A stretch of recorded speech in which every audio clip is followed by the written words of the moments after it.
p.m. on Facebook, YouTube, Voice of Stockton, and KXVS Radio. I will discuss relevant issues affecting animals and pet owners today, how to avoid common problems, and how to extend the quality of life for your cherished companions. As a community advocate, I will also discuss important social issues that affect our city. I plan to showcase organizations and heroes who are doing amazing things to help others. Remember to tune in every Tuesday morning at 10, starting soon.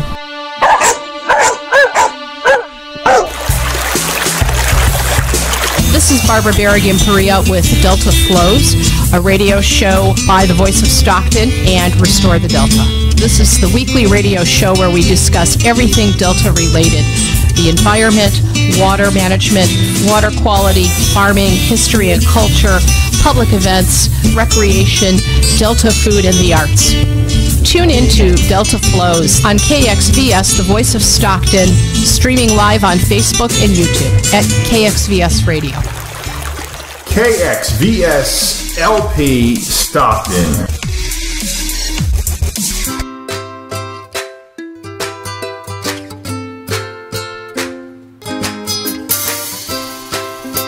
Good morning, Stocktonians, and welcome to another episode of Tales and Tips. I am privileged to have with me today two important facilitators of Hope Family Shelters in Manteca.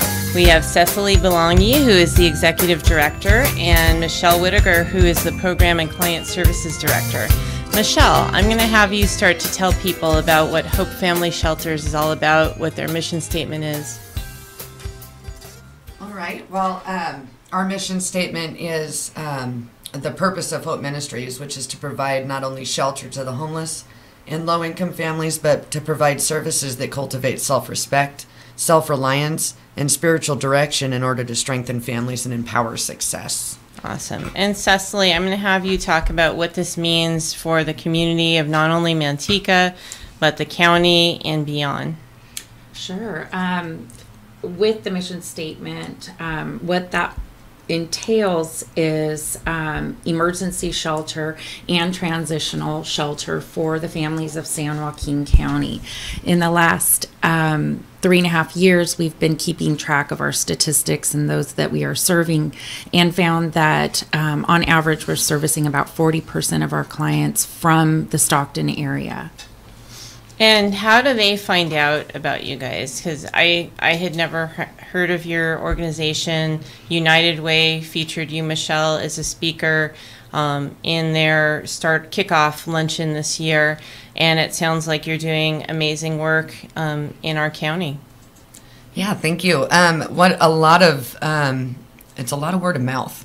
A lot of previous residents, successful residents, even residents that maybe didn't make it as far as they had hoped, but appreciated their stay, tell family and friends that run into homelessness or potential homelessness about us.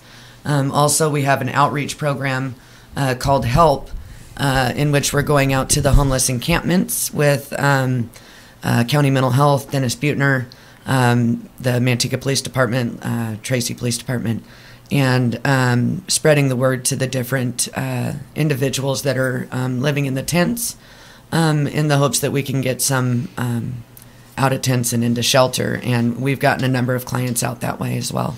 And we were talking earlier, I'm part of that outreach, and both of us are on the Homeless Task Force, and it's such a big issue in our communities and nationwide, and the numbers are just getting bigger and bigger, unfortunately. So I'm going to go back to Cecily and talk about the ultimate goal. What is your organization, your goal is to provide housing and then hopefully have families be independent. Are you providing other services too? You know, if I could just back up a little, about 3.5 years ago when I first came on board, I was new to servicing homeless families. And one of the things that caught my attention was kind of a term used, was shelter hopping. When I came into Hope Family Shelters, there was an awesome opportunity for families to have a roof over their head, food on their plate. However, we saw that there was a bit of a struggle with families finding permanent housing. So when you're looking for a measure of success, you're looking to see that your families are becoming occupationally and residentially independent of the shelter services. So what we worked on with the in-house marriage and family therapist at the time, was developing Project Hope. Project Hope is an intentional and intense case management program where we utilize interns from local colleges to work with our marriage and family therapist, and Michelle. She oversees Project Hope and the intern program. And these interns come alongside our families and run assessments and find out exactly why our families found their way to us and what it is we can do to help them find success. And these are goals and objectives that are set weekly by the client. And so imagine finding yourself in a homeless shelter, feeling hopeless, feeling like, how did I get here? But then from one week to the next, you're setting goals and objectives that you're meeting, and you're making these weekly successes that continue to build on each other. And that's a big reason why we're seeing so much success as the families are becoming occupationally and residentially independent so that they find their own permanent housing. That's awesome. A huge part of case management is playing on those accomplishments as well. So starting out each meeting with going over the goals from the previous week and then commending them on the things that they did, and allowing them to see that their success is due to their efforts and not anything that we're taking credit for. It's all what they get to take ownership of. That's awesome. And so what percentage of the clients that are in your program are able to become fully independent? We range anywhere from roughly 48% to 64%. Last year, actually, I'd run some of our numbers. And last year's stably housed, which would be going into their own home without returning to any other shelter, was, I believe it was 62.03%. That's huge. That's awesome. And do you keep contact with your clients afterwards? Like, and I know you said you just started to do the statistics in the past 3 years. Do you plan to keep contact with them so that you can track and see how many are able to stay independent? Well, we do a couple of different things. A lot of them keep in contact with us or return to volunteer. Wonderful. And we have a group therapy that a lot of them will come back to and attend as graduates, just to kind of continue their flow of working through hurts, habits, and hang-ups that they've developed in life. And the other way that we can track that is through Clarity, which is a countywide program that we use to enter our data. So if any of them go into another shelter here in this county, then it'll show up and take away from our statistic as far as them not being stably housed again. Mm-hmm. And I love what you said, that some of them will come back and volunteer, and later I'd love to have you share part of your story, because I think that makes a difference when you have gone through something and then you go and help others. And I think it's a wonderful commonality that a lot of our local organizations do, is that they employ people or have volunteers that have experienced not only homelessness but some of the other addiction issues. And I think it makes a huge difference in terms of people being able to relate and talk to someone that understands. Mm-hmm. Absolutely. All right. And let's talk about how many actual housing facilities do you have. Earlier you were sharing with me, Cecily, that you have, it sounds like, an apartment complex that is for the graduate program, and then you have houses as well. So yeah, we have 3 facilities that house as many as 21 families, which breaks out to be about 70 to 80 individuals at a time. We have a women and children shelter that's called the Ramus House. We have Hope Family Shelter that's for our families who are married mom, dad, and kids, single fathers, and single mothers with boys over the age of 11. We can't have the older boys at the Women and Children Shelter. And then we have our transitional property, which is Building Hope, and that houses another 7 families. That's a longer program where they can stay there anywhere from 6 months to as long as 24 months based on need. Wonderful. And how about going back to the Hope Family Shelter, how long can they stay there? So Ramus House, the Women and Children Shelter, and Hope Family Shelter are emergency shelters. So we're very similar to all the other shelters in the county. However, we do have the opportunity to keep our families intact together. Mom and dad can live under the same roof with all of their kids at the Hope Family Shelter. They are one-bedroom apartments that have a kitchenette, a dinette, a living room, one bathroom, and then the Women and Children Shelter is an old convalescent hospital that's been rebuilt, not rebuilt, but kind of dolled up quite a bit. And yes, yeah, and it's amazing. We have churches who've come in, and we have an adopt a room program where the churches have come in and adopted each of the rooms, each of the apartments, and have come alongside the families in providing new bedding and towels and hygiene gift basket when the families come in. Yeah, they're all interior designed. I like to tell the residents you're going to get a room that's been interior designed by either an organization, a business, or a church locally. And, we have John Deere that's got a room, and the Police Chiefs Foundation in Manteca, a number of different organizations that come through, and they just put a lot of love into these rooms or apartments so that when we finish our intake, my favorite thing to do is to show them their room and then tell them welcome home. And they've got a little welcome home basket with hygiene and toys that are age and gender appropriate for the children that came in.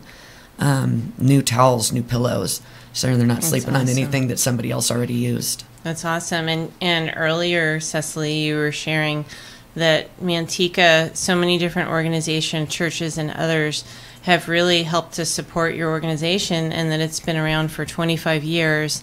And it's been a huge grassroots effort, and it sounds like there's lots of love and support. I love that every time a new family comes in, that materials are specific for them. Yeah, and it is a 30 to 90 day program for our emergency shelter, which is the same as all the other emergency shelters, basically.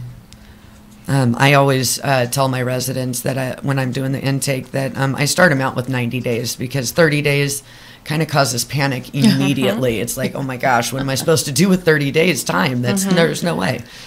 So I just tell them it's 90 days. It is day to day. You have to follow the rules and follow the program. But as long as you're doing that and moving forward, then you stay the full 90 days. So along with the case management, one of the things that Michelle also oversees with the program director position is our evening workshops and group therapy. You want to express how awesome those are? So we have four nights a week, the girls, and it's extended to the Hope Family Shelter as well, and transitional. Monday night we do a Hurts, Habits, and Hangups group, which is addressing addiction, domestic violence, codependency, basically hurts, habits, and hangups that we've developed as we've lived our lives, and people have hurt us, and we've built resentments and anger and habits, and some good, some not good, and teaching new coping skills through that process, and just learning to accept who we are, where we are, and how we can use what we've been through to both benefit ourselves and others, and specifically our children. And then Tuesday night we do a workshop for building hope, and it teaches our residents how to build resumes. And we also have a budgeting class in there that teaches them the importance of a bank account, how to repair credit, which is a huge need with the community that we're servicing. And then Wednesday nights is our toxic relationships group for 6 weeks, and then we do anger management for 6 weeks, and then we do toxic relationships again. And then our Thursday night group is our parenting group. A gentleman from Manteca Unified School District has volunteered his time to come out and help our residents learn how to cope with their crisis and learn how to understand their children who are also in crisis, being displaced, or a family that's recently broken up, recent experience with domestic violence. We get some angry children, and children who have learned coping skills from their family, their parents. So as we're trying to get the parents to learn how to do utilize new coping skills, we've also got our kids in groups that are learning how to use coping skills that are more appropriate than maybe what they've developed. So we also have our Children of Hope program where they're getting individualized counseling and group therapy for our children as well. That's an on-site program. One of my favorite classes or workshops for the families are the Thursday night Parenting Your Child Through a Crisis. I like to explain that by the time you're in your 20s and 30s, you've learned how to cope, whether you've learned healthy coping techniques or not. Children have never learned how to cope with the crisis of becoming homeless.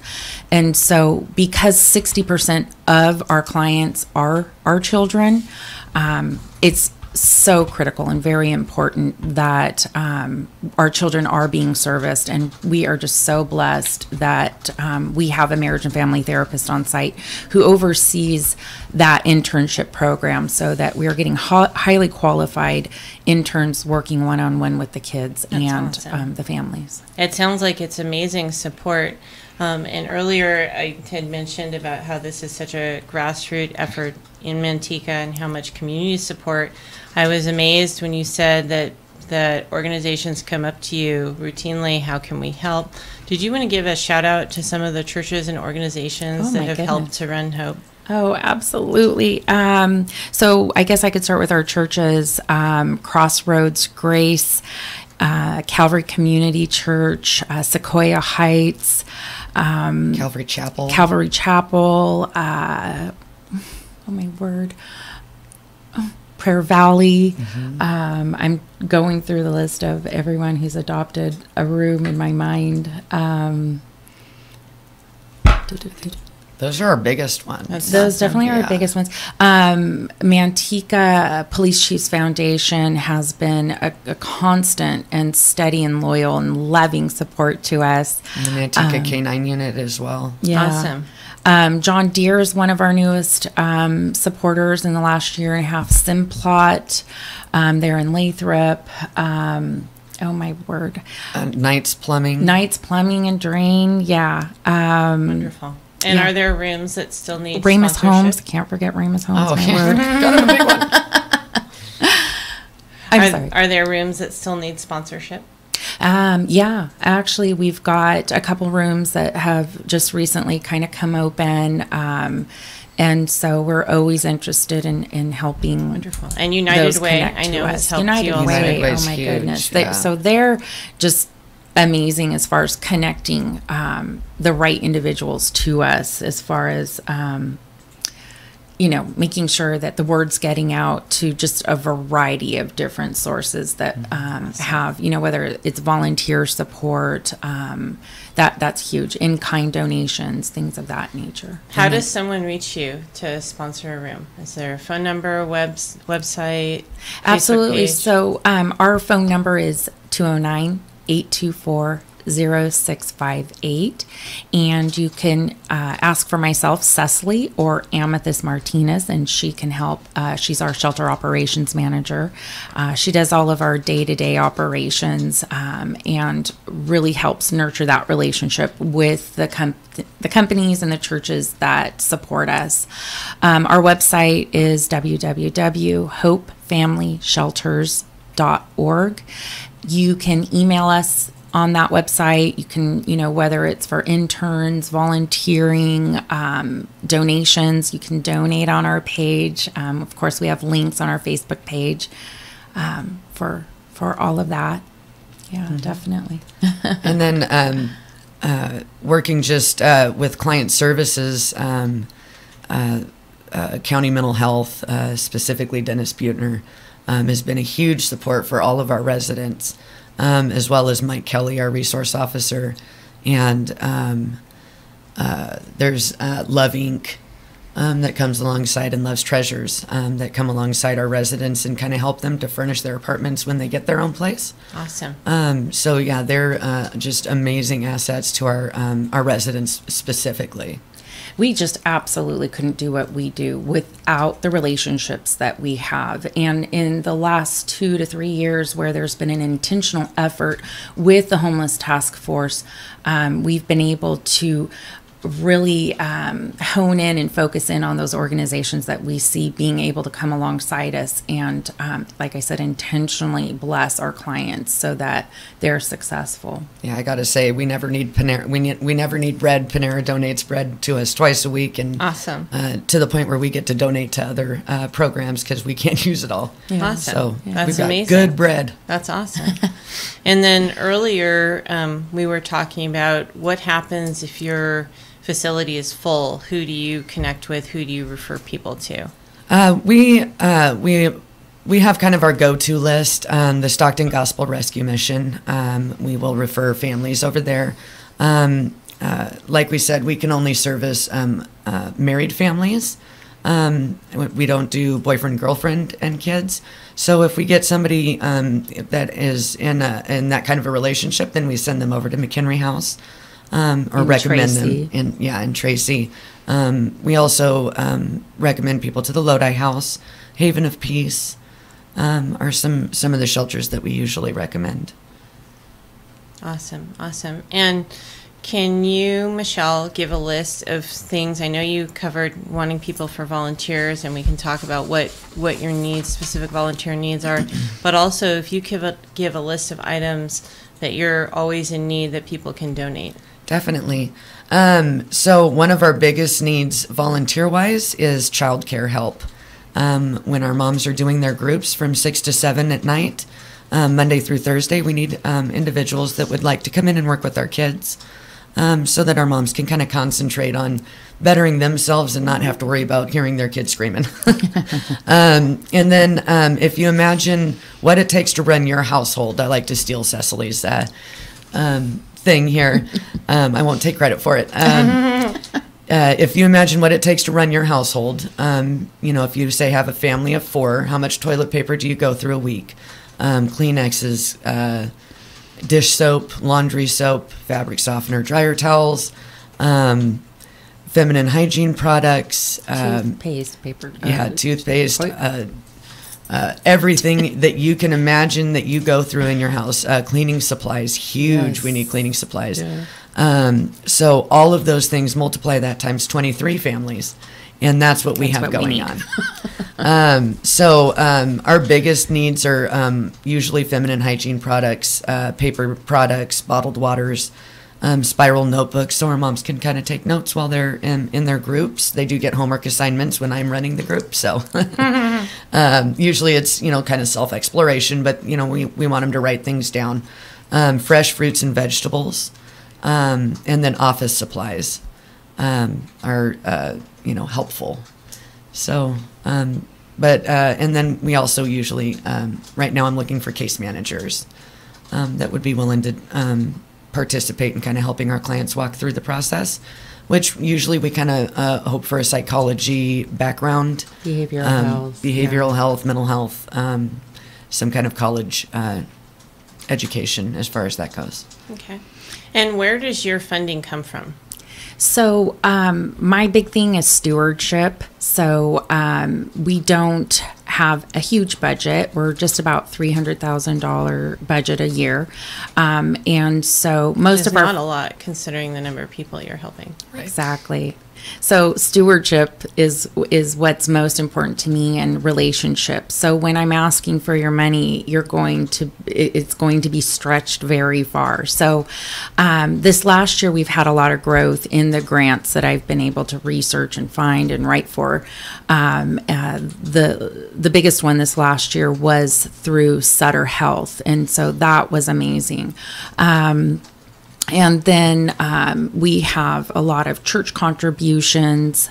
We're looking to grow our individual donor contributions, but between the churches and the corporations and grant writing, that's kind of where our most consistent flow. And of course, the fun stuff, our fundraisers, we have 4 of those every year. And so that really helps with getting the word out and getting the community involved and helping to raise funding there as well. And we'll come back to the fundraisers. Michelle, did you want to share some of what your experience has been and what's brought you also to do so much that you do at Hope? Well, I I grew up in a really good family, but as my life ran its course and different choices were made in bad situations, domestic violence and things, I began to develop a coping skill of drinking and then eventually drug use, which led me to homelessness in Manteca. And so I was in and out of jail quite a bit for about 7.5 years. The Manteca police officers, there was a few of them that really I consider my heroes that lectured me. I didn't appreciate it at the time, but those were kind of some of the things they said stuck when I was sitting in a jail cell. So I had two daughters at the time. I'd left them with my mom. And so I missed about 7.5 years of their life and had a little boy while I was out on the street. He was homeless with me as we went through a really horrific domestic violence situation. And through that process, while I was sitting in jail, realizing my son was in a dirt shed eating dog food for substance, and with a dad that was a drug addict and staying with I don't know who most of the time. I decided I would go to a program, so I ended up going to His Way Recovery, which is another program we work closely with in Manteca. And didn't quite make it because I wasn't ready to follow rules yet. I still thought that I knew best and I knew what I was doing. And they decided I needed to go ahead and figure that out on my own then. So I ended up going to Ramus House. It took me a long time to get in. It is difficult to get in. It was then as well. So in 2012, I got into Ramus House and started kind of piecing my life back together. Hope was reborn there, which is why I love the name Hope Ministries and Hope Family Shelters. I started going to Celebrate Recovery at Crossroads, and then over to Neighborhood Church in Salida, and started going to college, utilizing everything that Hope Family Shelters offered, which was free marriage and family therapy, therapy for my son, therapy for myself. Eventually my daughters started to come and live with me or stay with me again. I was reunited with my oldest daughter in the entryway of Ramus House. After not seeing her for a full 8.5 years. She put me on, she grounded me for another year after I was sober. So, and so, yeah, I moved over to our transitional site, and then, I kind of joke that I'm a lifer. I moved into Ramus House and then Building Hope, and I've never left. So Cecily came and knocked on my door one day and asked if I would be willing to be a case manager, and then I just kind of moved up the ladder from there to client services, and then program director, outreach coordinator, and site manager, and a whole bunch of other stuff. Yeah. That's awesome, and you're living proof that people can rebound from situations. That's amazing. Yeah, Thank you for being willing to share that. And I just was so amazed when you spoke at the United Way kickoff, and cheers to you for not only being able to work through things for yourself, but to then turn that around and to use that to help others is really amazing. Thank you. So let's talk about fundraisers. Oh, I have to follow that, huh? Fundraisers. So we do 4 in-house fundraisers annually, and this coming March, Saturday, March 3rd, we have our Texas Roadhouse Texas Hoedown event, and basically you get a delicious plate of Texas Roadhouse dinner, and we do a dessert auction. The men kind of go in the back room and play Texas Hold'em, and the ladies this year are going to be doing bunco. So it's kind of fun, and we have a cute little photo staging area where we've got a photo op, and so that's in March. That's at the Senior Center? Oh, I'm sorry. That's at the Senior Center in Manteca. And yes. Tickets are how much? Tickets are $25. Cool. And do you have a raffle there also? Yeah, we spend a good amount of time doing raffle baskets, and boy, do we, they're pretty hot item. We did really well last year. People love the chance of the raffle as opposed to some of the silent auction items at other events. Awesome. And how do people get tickets for that? Where do they buy them? So we will be posting those online probably mid-January, and that is at www.hopefamilyshelters.org, and it should be right on the homepage, and you can click to the link where you can make that purchase, or you can call the shelter at 824-0658, and we can get you hooked up with some tickets there for that. Awesome. And then you have the Night of Hope. Yes, the Night of Hope. I'm especially excited about the Night of Hope this year simply because we are gearing up and heading into our 25th anniversary. Hope Family Shelters was started and incorporated back in 1994. So this year, our donor dinner, Night of Hope, is going to be on Saturday, July 14th, and tickets are $60. This year, we're going to be really focusing on the individuals and the organization, the Greater Manteca Ministerial Association, which started Hope Family Shelters, Hope Ministries, back in 1994. We'll also highlight some of the individuals, past directors and board members, and share some success stories of clients throughout the years who have reached that goal and hit that goal of becoming occupationally and residentially independent. And just, it's going to be a year of celebrating. And so, again, those tickets will be available online probably in June, beginning of June. Our next event is in September, and that's an annual event called Kids in a Box. It's a free event for the community. It's a whole lot of fun. Calvary Community Church hosts this event on our behalf, and we've got bounce houses and face painting and a petting zoo and popcorn and cakewalk, and it's just kind of a carnival feel for the family, and the kids get to come out and they can decorate a cardboard box and spend the night in their box. We have a huge kind of pumped up movie screen where the kids can watch a movie, those who are spending the night in their boxes, and of course this event came out of the desire of a young lady out in Tracy about 15 years ago who learned that sometimes families who are homeless live in boxes.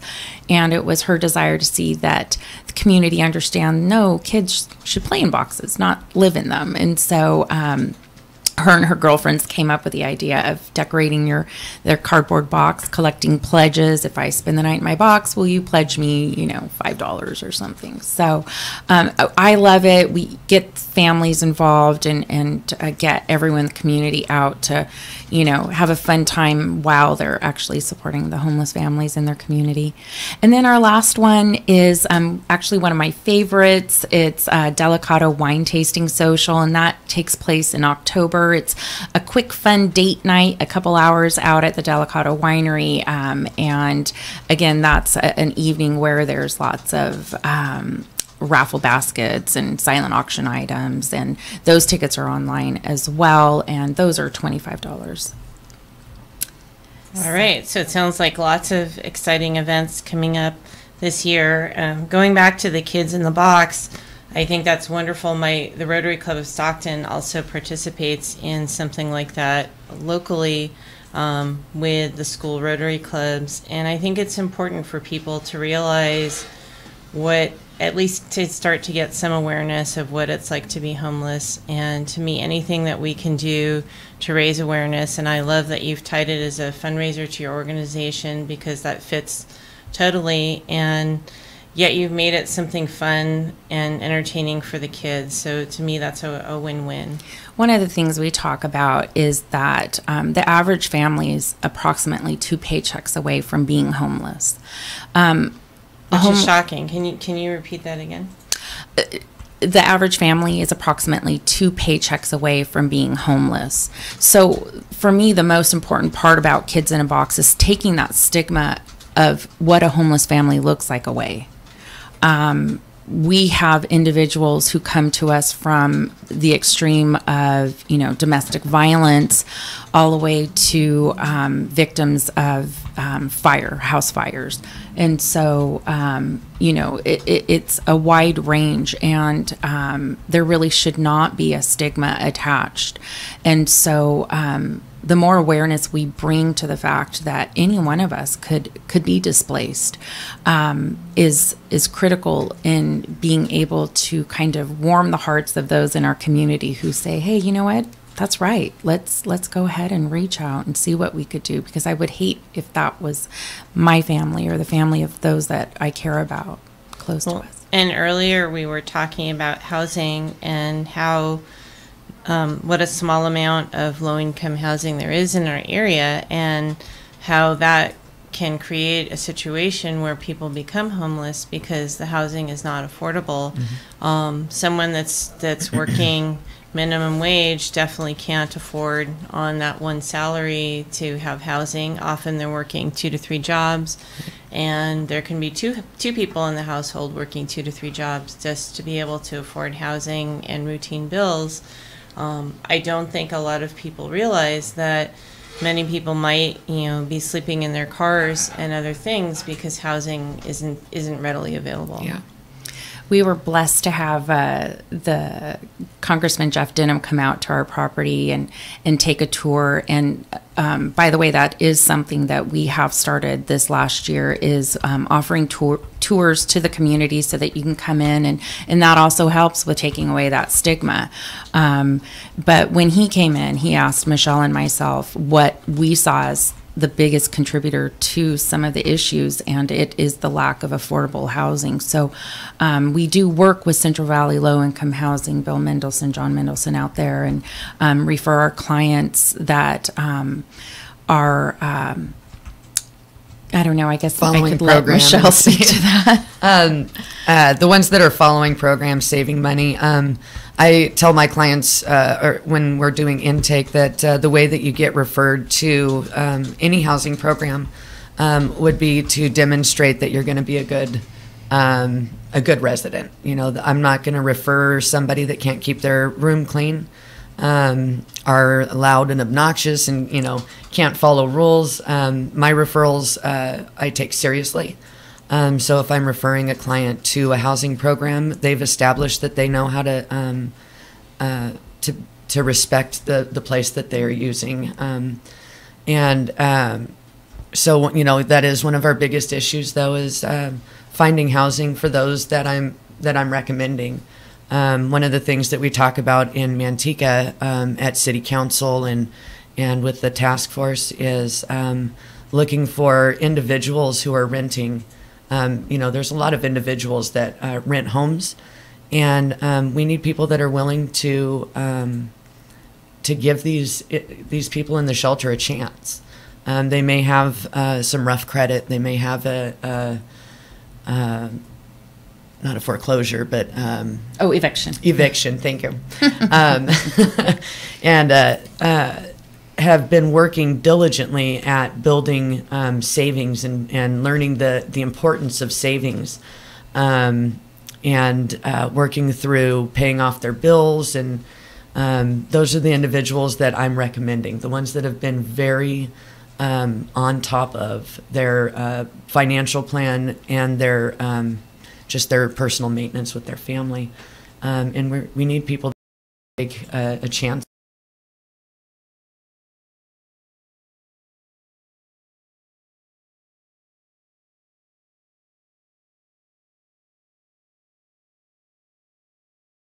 Place, the chances of you sabotaging that are pretty good, because you don't feel like you deserve it, or you just anticipate when the next shoe's going to drop, to the point where you kind of make it happen. So we're trying to get them built up. Yeah. And I've done it to myself.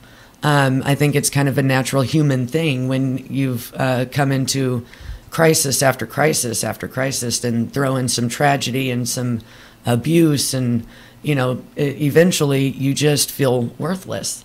And so our entire goal at Hope Ministries is to let every individual mom, dad, and child know that they are priceless, that they're valued. And I think we have an amazing community that comes together and shows them that they're valued, along with our staff. So, well, and negative self-talk, like you mentioned, and self-sabotaging is a huge component in the fact that you're working to combat that and help people to feel that they're valued. That's huge. I mean, to me, if we could do that not just with people that are homeless, but throughout our community, to our children in schools, I think that would go a long way to promoting everyone's success. That's kind of our biggest goal is ending that generational cycle.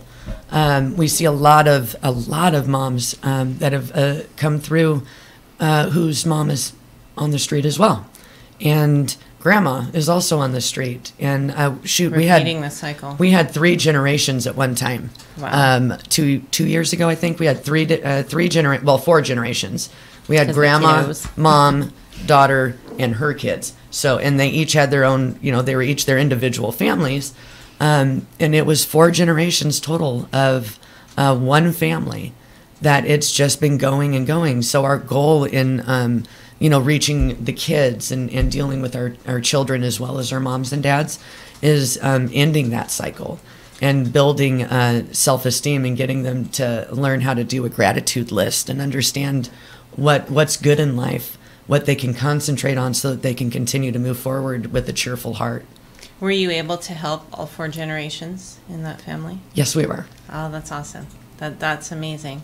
Well, and what you just said stems to other issues. In our city, we have a huge issue with gangs, and often it's multi-generational. And that is really challenging when you're born into that. You don't know anything else, and you can't, on your own, step out of that. You need organizations and people to help you, because if that's what your parents are showing you, that's what you're going to do. Right, and we've actually seen some old school gangbangers that have come through that aren't active anymore, but have that in their history, and are have tattoos all over their face and neck and head, and but when they walk in our doors, they feel at home and they feel accepted and loved. That's awesome. Partially because that's part of me too, and there's no stigma attached to anybody who walks in the door. We love everybody, and the meaner they are, the more I like them usually. I like a challenge, and I know that the meaner they are, usually the nicer they are. Honestly, Exactly. It's a wall, it's a defense mechanism that they've put up to protect themselves. And as we kind of chip away at that wall, and we find a giant teddy bear that's proud to be a dad, proud to be where they're at. And so that's, again, how we're seeing our success is just not necessarily doing anything special, except loving on them where they're at, accepting who they are and where they've been, and just believing that they are moving forward. Awesome. Cecily, let's come back to you. Any final comments or things that you'd like to share? I think the biggest thing is just to let San Joaquin County residents understand that we don't turn anyone away at the door. If you knock, we answer. We had mentioned earlier that 40% of our clients do come from Stockton. And the cool thing about servicing clients from Stockton is, because our success rate is what it is, we're actually plugging healthy, high-functioning families back into Stockton, especially with Central Valley low-income housing. So it's an effective program that is making the whole community stronger. And so that's really kind of what we're proud of being able to contribute to our community, and so grateful for the individuals who have supported us in the last 25 years, but we're definitely looking forward to extending that community awareness and that community family outside of the immediate Manteca area. Awesome. Yeah, every resident that gets referred to Central Valley generally they start looking in Manteca, and then they'll come to me and say, I can't find anything in Manteca. Yeah, I know, I told you look in Stockton. So every single resident's told they need to look in Stockton. That's where they're going to find more affordable housing than where we're at currently. Unfortunately, we're hoping that'll change soon, but I'd say probably 70% of our stably housed clients have moved to Stockton. So that's actually a kind of cool statistic, as well as knowing that we may have gotten 40% of the homeless in our shelter from Stockton, but 70% of stably housed are going back to Stockton. So, which is good because we need productive citizens. right. And if it wasn't for opportunities that United Way has given us kind of the platform to speak about our services, and then of course with you here, Julie, thank you so much for helping us kind of shed a light on the things that that we're doing. My thing is stewardship. That's just the biggest thing. I like to make sure that we're not just stewarding the funds and the donations, but our clients, as the leader of this ministry, is stewarding my staff and helping all of us understand how we all work together, whether it's the community, the staff, the volunteers, our clients. We're all out to make sure everyone is rebuilt up and become productive members. Yeah, and they're actually seeing what it means to be a collaboration, to be part of a community. Yeah, where we're explaining, I'm not doing this on my own. I'm doing this with a case. You have a team. You've got mental health. You've got a case manager, a therapist, a director, shelter operations, a site manager, your neighbors. They're learning how to kind of come together and do life together instead of what a lot of us have learned as we go through our hurts, habits, and hangups is to just do it on our own. And it definitely takes a team effort. And Cecily, you reminded me of something that my good friend Roy Morales always likes to say is we all have a role to play. Mm-hmm. And every single person in our community has a role, and we can always do something to help others. And I really appreciate all the amazing work that you guys are doing, and thank you for being here today to teach us about what Hope Ministry Housing Family Shelter is doing in Manteca, and you're helping our community as well. So I really appreciate both of you being here today. It's our Thank pleasure. you for having us. Thank you. Thank you. All right. I'm going to sign off and make it a great day. I'm going to give a shout out to Stockton Emergency Veterinary and Specialty Center and make it a great day. Thanks.